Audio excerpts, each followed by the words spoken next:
Hi there guys, Darren Stevenson back with another video.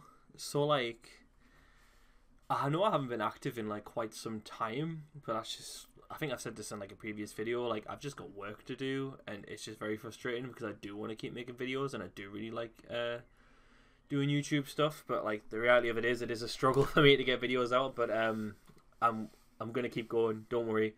I'm still gonna keep on pushing out some videos, but like this is a video that I thought I'd talk about just because like it's easy for me to talk about and it's like nice for me to like relate back to like past experiences, and also I think it'll be really useful for people who are thinking about going for the World's Race next year, as it's something that they'll probably have to consider and have to think about whether they actually can have the time off next year or whether they can save up the money and stuff.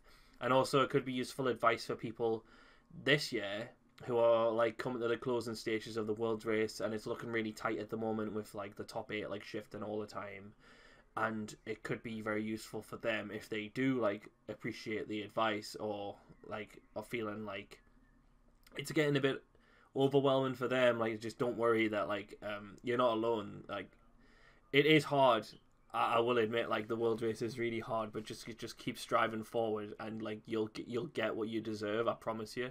Just keep at it. But like, so let's like add some structure to this like to this video a little bit.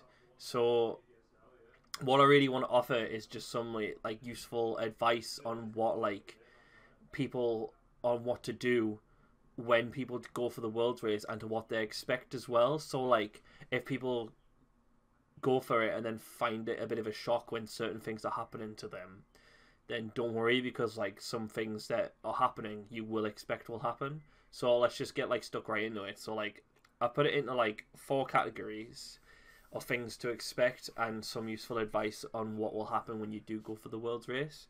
So the first part is your health, physically and mentally. People need to be prepared that you will be physically challenged mentally, and like just your actual like health and eating as well. So let's just make it into 2 subcategories. So like your mental health and stuff, it will feel proper dreadful traveling like every weekend when you're trying to like get as many points as possible every weekend on the back of like people. This is on the back of like the German Open and also the American YCSs, and like people, it's been like having to go for like a 600 plus event and have to deal with the stress of having to feel like you have to perform. Like, honestly, just don't let it get to you, because you may not do well at an event, but at the end of the day there's going to be more events, and like the pressure shouldn't feel on you to have to do well at every single one of those events, because it's a marathon, not a sprint. And like that can sound like a bit like cringy, but at the end of the day it's based on consistency. At the end of the day, you're not expected to win every single event. It's just unrealistic. It's Yu-Gi-Oh! Like, just try to keep like that in mind, that you're not looking to win every regionals. You're just looking to maximize the amount of points you can get. You don't necessarily have to get them all. You just have to remain more consistent than your competitors. And the reason why I group this into like health and stuff is because like you might like underperform at a regional, or you might like perform reasonably well at a regional. So for example, you could like not get any points at all, and then you might think that you've done absolutely shit and you don't deserve to go for the World's Race. Just don't feel like that. Like, I felt like that too. Like, I'm not gonna like just stand here and like say that I didn't feel terrible during the World's Race, because I did. Every time I didn't get a point at a regional, I just wanted to die. And and every time like I underperformed at a regional, like when I went X2 or something, and like when I went to a 32-point regional, I only got like 10 points, it did feel awful. But just think about it, if you do manage to get some points from any of the regionals, you've still succeeded at something, so just bear that in mind. Like, if you manage to get something, even if it's 1 point, that's still something that you've like achieved. And it is hard. Like, just don't like sugarcoat it. Like, it might feel like, oh well, it's just a regional, I should be doing well, but at the end of the day you're not just doing one regional, you're doing several, and there's going to be a time where you don't perform well at that regionals. That's just life, and you just have to accept that it's a card game and there's variance, and you just have to like take it that like you will lose eventually. Like, you might be on a hot streak of regionals and then one regional you'll just do completely terrible, but don't let that affect your psyche, because like you're doing the World's Race because you believe you're a really good player, and you should just like keep that in mind. Like start like making like mental notes to yourself as well, like something that I was doing, just like keep remembering, like think of the ultimate goal. Like just because you don't do well at like one regional, it's not the end of the world. Just think of what's far ahead. Just think of worlds, because that's the reason why you're going for the worlds race, and that's all that matters. Like it's, even at YCSs, if like you go for a YCS and you don't win and you feel frustrated, just remember you're not this season. Like prioritize, say to yourself, yes, I want to go for worlds. Oh no, I didn't win this YCS. It doesn't matter. Just if you top the YCS and you're losing top cut, just think, right, that's fine. That's one step closer to the worlds, and that's all you need to do.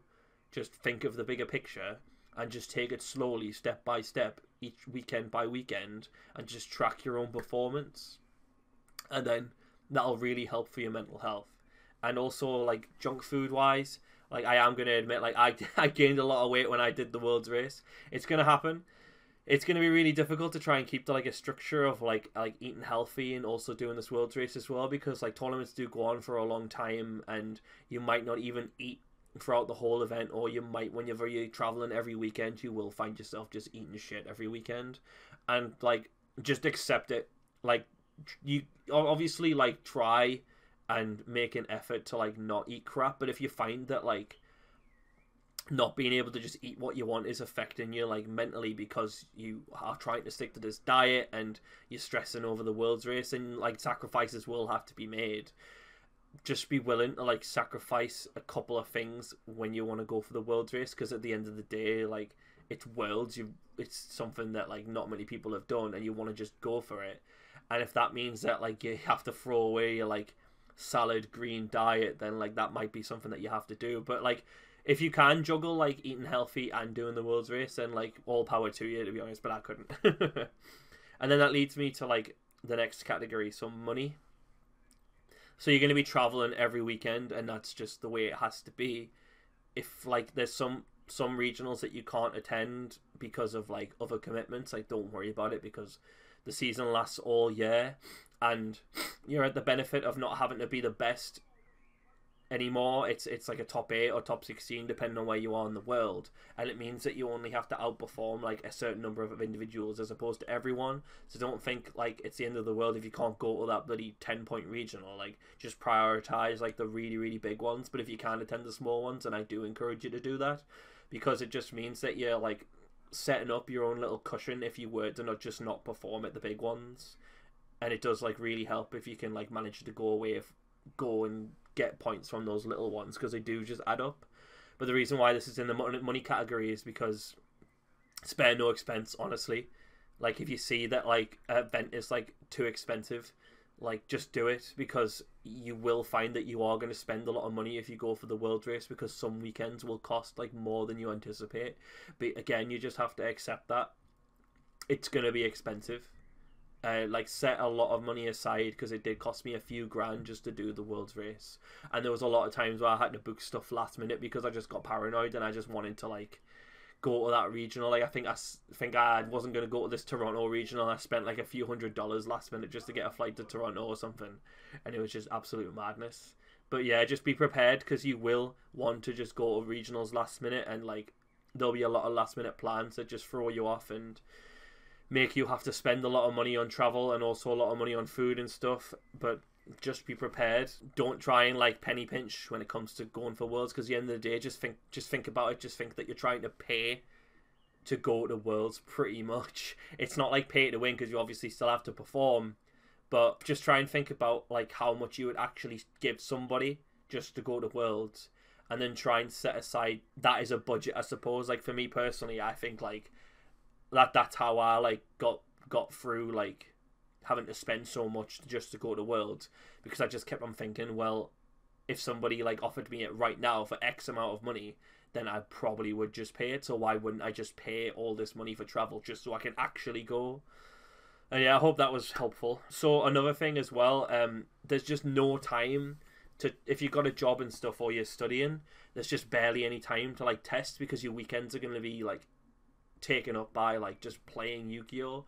And I suppose that in a way it's testing, so just don't worry too much about like testing in between weeks, because you're just gonna stress yourself out. This is what I keep on saying to people when they're doing the World's Race: just play the same deck. It doesn't matter. You're playing regionals, you don't have to win the regionals. You don't have to take any risks. Just play the same deck that you've been playing for weeks and weeks, and you'll just play better just because you're comfortable with it. And you'll find that you are like miles ahead of everyone else in the room because you've been playing Yu-Gi-Oh! Week after week after week, and it doesn't necessarily mean you have to play a specific deck. Your technical play is just up to scratch because you've been playing so often in comparison to the person that's just showed up for that one regional that they do like once a month or something, but you've been playing every weekend. So just bear that in mind, that your technical play in the room is just going to be better than average, and it doesn't matter what deck you play. Just play the deck that you're comfortable with and what you've been performing well with, because like if you start switching decks every weekend, you'll start like you'll start like getting into like game states where you weren't familiar with, and it might cause you to like misplay and then lose a match that you otherwise shouldn't have lost. Whereas like when I did the World's Race, I just kept on playing Pendulum Magician every weekend, like despite like it being some formats it got heavily hated, like with Draco like being like super like anti-magician, and a lot of like people were just anti-magician as well, and even Goki coming around the corner like was just started to be just better than it. But I just stuck to magician because I was comfortable with it, I was getting results with it. And just find a deck that you are just comfortable with and just play it every weekend, until obviously there will be a meta shift at some point and you will just have to adapt and play a different deck, and that just happens. That's what I had to do when magician got hit. I just played Trickstar, Sky Striker and Goki. But if you're not forced to make that switch and the deck is still like one of the best decks in its meta, then just play it. If you're comfortable with it, it doesn't matter. Like for example, if you're playing I don't know, like if you're just really comfortable with Altergeist or whatever, like not in this format but like the last one, like even if it like isn't the best deck, if you're comfortable with it, just play it. Like who cares? Like try not to be put off by individuals that say, oh, it's not the best deck, you need to play the best deck every weekend. That's not necessarily true. Just play the best deck that's for you. Play the best deck for you and you'll get results, honestly. But obviously don't be frightened to adapt, because there will come a time, since it's a year long process of doing the World's Race, you will be forced to adapt at some point. But just don't adapt to something that you don't need to adapt to when you're already comfortable, if you know what, if that makes sense. I don't know. I think this has been going a bit too long, so I'll wrap it up soon. So one of the last things as well, accepting failure. So like I said earlier about the mental health, you have to be prepared to just accept that you will just lose games and matches to complete nonsense. You're playing Yu-Gi-Oh! Every weekend. It's a card game. Of course you're going to lose to somebody top decking something completely random, and you're going to lose to something completely random. It is going to happen. You're going to go to regionals where like you're going to play some absolute plonker who's going to play like the worst list in the universe, but they're going to randomly draw that one off that just puts you one match behind because they just got lucky and you just got unlucky in that point of time. And that just can happen. But if you keep on throwing a strop and throwing a hissy fit because you lose a game of Yu-Gi-Oh! Every time, then the World's Race isn't for you. Honestly, you need to just grow up and just accept that it's a game. You are going to lose in a game. Like, you might think you're the best player in the room, but probability doesn't care about that. Like, like I said, you can randomly just lose to somebody, or you can just randomly draw bad. It's going to happen. If you expect to win every single regionals on this World's Race, then you're just naive. You have to accept that you just have to get as many points as you can from that event. And if you win, great. If you finish X1 or X2 and still get points, great. Just bear that in mind. It doesn't matter if you lose one match and if you go X1, because you've still got a reasonable amount of points. Because if you go X1 or X2, like at every event, you've been consistent and you deserve to like have those points, and you deserve to go to Worlds because you've remained consistent every time and you've topped every single regional that you've attended. Even though you haven't won any, it doesn't matter because you just remained consistent. But if you start bitching and whining at every loss that you've had, but still finish like X1 or something, then like you're just putting yourself under unnecessary stress when you don't need to. Just think of it like you lose a match and you think, right, okay, like it's by all means vent to your friends and stuff. Like what I did, like don't take it out on the person that you're playing against, because they're just playing the game. There's no point like getting like wide at somebody when they're just playing the game as well. They're there to play, you're there to play. You want to beat them, and you wouldn't expect them to kick off when you beat them, because why would you? Like, just leave, be polite, shake their hand, leave. Then you can vent about it towards your friends, and then you can rationalize why you lost. And then the next round, just crack on, forget about it, just crack on. And because there's no point taking negative mentality into the next round, because then you're just going to go off in a snowball and just lose. Just accept that sometimes at a regional, there is a match that you will lose, and you just have to crack on and win. But yeah. So, but also do it with friends. Honestly, when you travel with people, it feels so much better. I had to do it by myself for the most part, but then I met up with Jesse and I was going with him every weekend, and it was just really good. And Ryan as well, like when we were at events with each other, and I was with this couple of South Americans as well, like being able to have experience it with somebody, so like they understand when you do lose that it is really frustrating, but them being there to like try and like coach you that everything's going to be okay, it is really nice. And like if you do it, I do recommend trying to do it with somebody, because then they can be on like an equal like playing field to you, and they can understand like the sort of emotions that you're going through, and it is just really helpful to have somebody like have your back when you are going through, like, because it's an amazing experience. Like, I want to get to the last part when you get to like meet so many new people. Like, I've made so many like amazing friends while I was doing the World's Race, like some friends that I consider like friends for life, just because I was just traveling around playing Yu-Gi-Oh, meeting people, and it was just an amazing experience getting to see all these places, being able to like perform really well to a point that like I didn't think like I would perform at, because the World's Race does bring out the best in people, because like you're pushing yourself and you are playing Yu-Gi-Oh so often that you could do things that like you never thought you could do. You could perform so well. Like, there's already 2 people like who's in this year's World's Race, Raph and Tom, that have won a YCS just because they're playing every weekend. And it's true, like, the more you play Yu-Gi-Oh, the better you do get at it, and that's just the way it's amazing. And I just go back to, like, even if you don't make it, just think of the positives. Like, that's easy for me to say because I did do it, but like, you can't let it destroy your life, because there will be another time when like someone will just outperform you. That's just the way it is. And it is a bit harsh with the current system that it's like you can get the top 8, finish first, and then just lose the first round of the top 8, and that can just suck. That person was just better than you on the day, and it is going to be awful. And I feel so bad for all those people that make it to top 8 or top 16, no matter where they are, and they don't make it, because it's going to feel awful having to go through that year grind and not qualify. But just remember that like you're doing this race because you are good at this game, and to manage to get to that point, even to the playoffs, is still an achievement in itself, because you outperformed like so many people in your continent. And like, yeah, just enjoy yourself, honestly. Above all, just enjoy the race.